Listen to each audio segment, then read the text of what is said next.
জ্বালাও পোড়াও রাজনীতির বলি হলো আরও একজন। গত ৯ জানুয়ারি রাজধানীর মগবাজারে আবুল কালাম আজাদের গাড়িতে আগুন দেয় দুর্বৃত্তরা।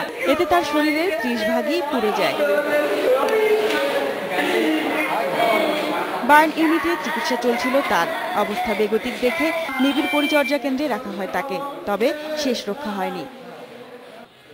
বিএনপি ডাকা অবরোধের শুরু থেকে এ পর্যন্ত নাশকতার আগুনে পুড়ে যাওয়া ২২ জন চিকিৎসা নিতে আসেন ঢাকা মেডিকেলের বার্ন ইউনিটে। এদের মধ্যে এখন পর্যন্ত মারা গেছেন ৫ জন, বাকিদের মধ্যে ৪ জনের অবস্থা আশঙ্কাজনক। তাদের খোঁজ খবর নিতে এসেছিলেন মানবাধিকার কমিশনের চেয়ারম্যান ডক্টর মিজানুর রহমান ও পুলিশের মহাপরিদর্শক AKM শহীদুল হক। যদি রাজনৈতিক কোনো ইস্যু থেকে থাকে নিশ্চয়ই সেখানে আলাপ আলোচনা হতে পারে। এখানে ভিন্ন মত প্রকাশের সেই সুযোগ অবশ্যই একটি রাষ্ট্রে থাকতে হবে। ভিন্ন মত প্রকাশের সুযোগ করে দিতে হবে এবং সেই ভিন্ন মত প্রকাশটি হতে হবে অহিংস পন্থায়, শান্তিপূর্ণ উপায়ে।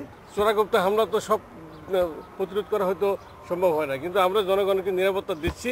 বিচ্ছিন্ন কিছু ঘটনার কারণে এই ভিকটিমগুলি বর্তমানে হাসপাতালে আছে। সতর্ক অবস্থানের পরও দেশের বিভিন্ন জেলায় যানবাহনে আগুন দেওয়ার ঘটনায় উদ্বেগ জানিয়েছেন পুলিশ প্রধান ও মানবাধিকার চেয়ারম্যান। পরিস্থিতি মোকাবেলায় জনগণের সহযোগিতাও চেয়েছেন তারা। খাদিজাতুল কোবরা, ইন্ডিপেন্ডেন্ট নিউজ, ঢাকা।